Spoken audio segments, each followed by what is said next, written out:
Welcome back to Morning Footy. Well, if you're a soccer fan, even if you're not a soccer fan and you're not watching Ted Lasso, what is wrong with you? What is wrong with you? One of the best shows on television. Wow. They are in their third and final season on Apple TV, and we are so excited to welcome in one of the stars and co-creator of this show, Brendan Hunt, a.k.a. Coach Beard. Brendan, so great to see you on Morning Footy. This show has been so much fun for so many reasons. Even my mom, who is not a soccer person at all, absolutely adores the show. She doesn't miss it every week. How does it feel to have been such an important part of kind of raising the awareness of this sport in North America? Because if people like my mom are watching Ted Lasso, I'm telling you, soccer is going somewhere.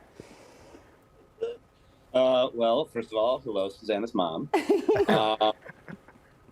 Yeah, I mean, all we're trying to do is make a show that, you know, people like for being a show. But if the stealth mission of getting soccer into more American TVs while Americans' guards are down, if that mission is helping at all toward the grand plan of just winning a World Cup, then we've done our job twice. Brendan, quick question. I don't know if you noticed, you're a Chicago guy. Susanna's Chicago just came out when she said, my mom. My mom. Yes, her mom into soccer. Oh, man. There's some soccer on over there. Totally exposed. Give the soccer a shot sometime, guys. That's great. Right. And eat a Polish sausage while you're at it, my friends. What? That's Chicago. I slid right out, bro. Oh, that's real wide. We get real wide when we talk. Brendan, you're also a massive gooner, just like myself and Charlie. Too many already. Hey. There's always another gooner, that a guest, there's a journalist. Arsenal supporters are everywhere. Always. Are everywhere. How much did it hurt? A lot of people may not know that this show originated as a kind of a commercial for the Premier League coverage here in the U.S., where you had to wear Tottenham Hotspur gear. How did that feel? You know, you got to compartmentalize when you're on a gig sometimes. And I mean, you know, as I understand it, the ad company that put together that first campaign, they reached out to all the big clubs, and not one of them, and I believe this included Arsenal, wanted to take the risk on this weird-sounding commercial campaign. So I technically owe Tottenham a debt. So thank you, Tottenham. And it should also be stated, though, that the creative director of that ad company, he was a Tottenham fan, and he was very happy that it worked out that way. But I was able to take one bit of joy in it by discovering that the depth of Tottenham hate for Arsenal was so much. This was their brand new training center at the time. There's no red allowed at the training center. Even traffic bollards and barriers that are typically red everywhere else in the UK, not at Tottenham. That's how it should be done. By the way, fun fact: Boca was sponsored by Coca-Cola back in the day. Coca-Cola, and the sponsorships, they changed the colors. It was not red and white. It was just black and whatever the color of the wall was.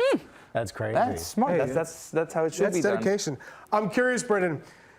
All of your football experience leading you to this show to help kind of write it and get people bought into the sport. And now U.S. soccer is going in, I guess, a hopeful direction with the World Cup coming in 2026. If this wasn't the last season of Ted Lasso, where do you think we'd be going? What's the next storyline in your mind?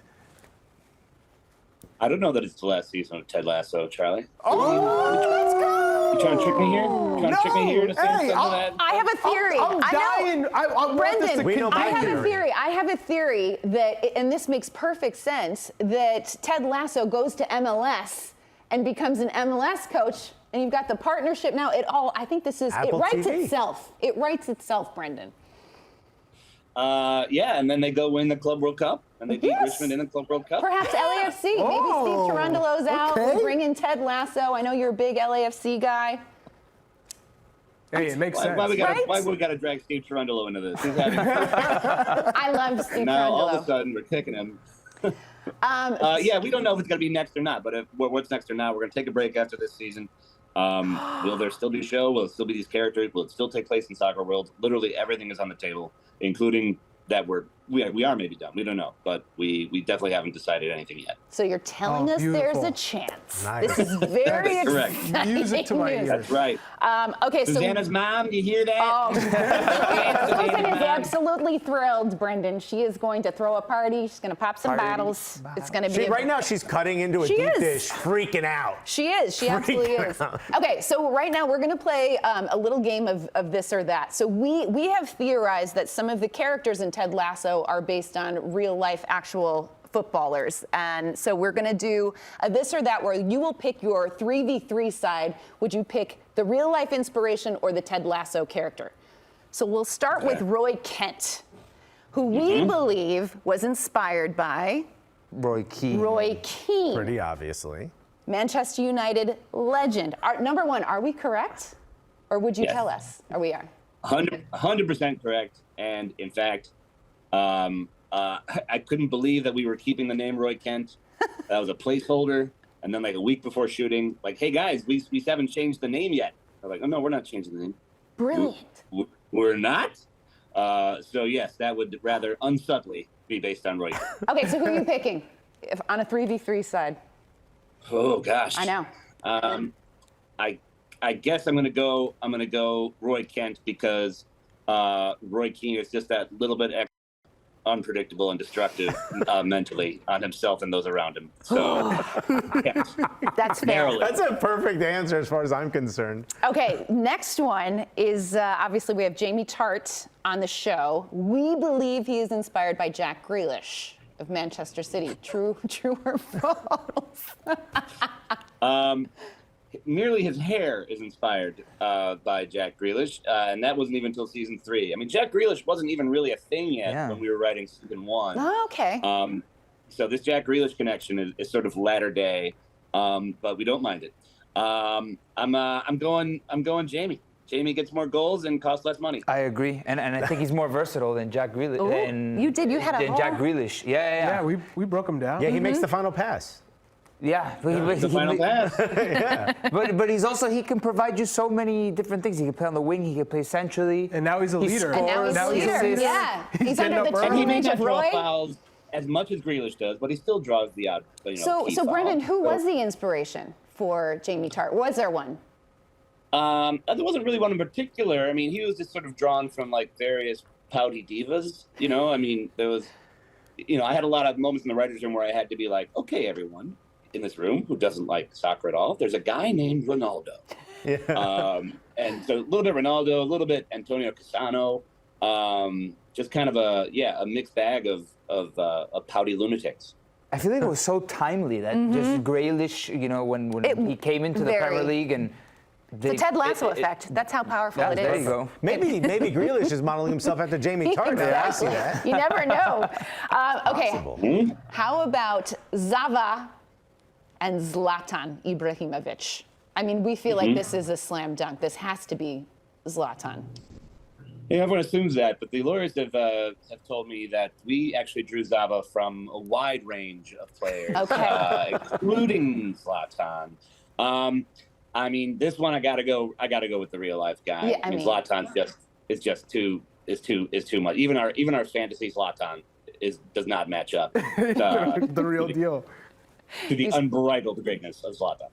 He's pretty special. So we have another question for you about one of the characters, Nate.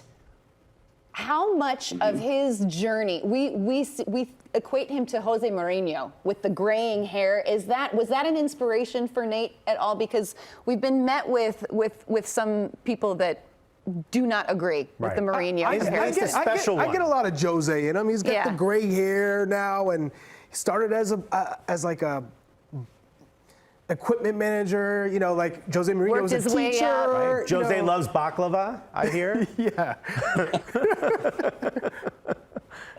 Why he stays in Rome. And for some reason, they got all the baklava over there. There's a little bit of Jose in Nate for sure, yeah. And like we found out that Jose likes the show. Like Jason and him did a quick Champions League commercial, I think it was, before season 2. As an Arsenal fan, I am predisposed to a rather deep-seated hatred of Mr. Mourinho. But the further away he coaches for the longer, the more I can kind of appreciate his insanity. And as I can't remember if that was Charlie or Alexis there, but he was this outsider a little bit who came in and wanted to be loved where he was, which was Barcelona, and then he was not, and so he fled, and he defined himself by being the arch enemy of the place that he originally wanted to be. Very clearly there is some Nate in that. You see that original Special One interview. Jose's hair was a lot darker than it is now. I'll tell you that much. All I ask for, Brendan, though, is if Ted Lasso does continue, that we are involved in some segment, morning footy, a little breakfast, little breakfast, coffee, soccer talk. We'll send a mug. Yeah, I am a diehard fan, so I think a lot of people told me at the beginning, hey, there's this new soccer show, you got to check it out, Ted Lasso, and I didn't know what to think of it. I watched it. I am hooked. Me and my family, we can't get enough of it, so thank you.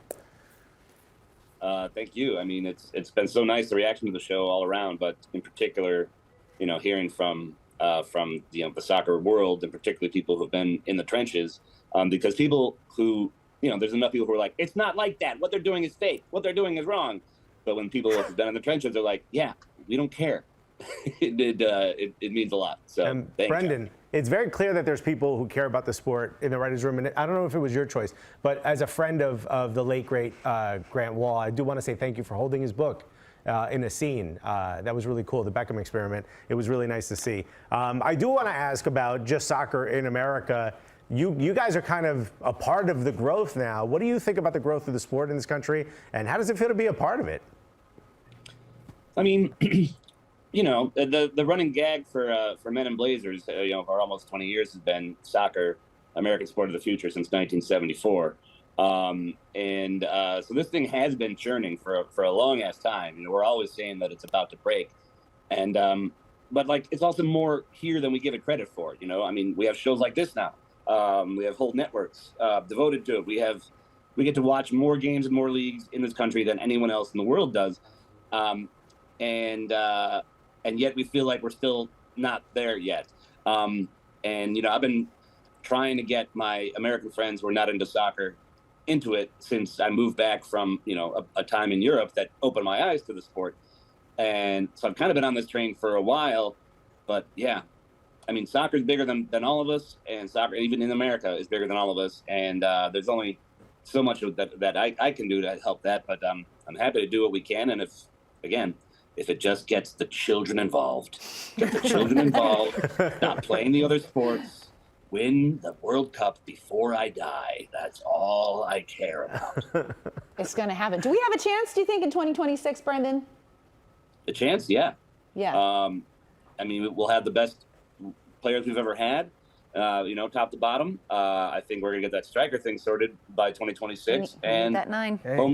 Home field's not nothing. Home field's not nothing at all. And it's also, people forget, it's going to be the 250th birthday summer of the country. Oh. People were old enough to remember 1976. Poetic. It was big. The vibes were good. And the vibes are going to be very, very good in 2026. And vibes aren't nothing either. I love it. Do Arsenal win the league? Oh. Oh, man. It's going to come down to that City game. If they win the City game, they win the league. If they draw the City game, I'm feeling pretty good, too. If they lose, I will still cherish a wonderful season. Great memories. They always had Bournemouth. Don't believe it for a second. Brendan Hunt, thank you so much for all you do. We appreciate you, and we appreciate your time joining Morning Footy. Thank you.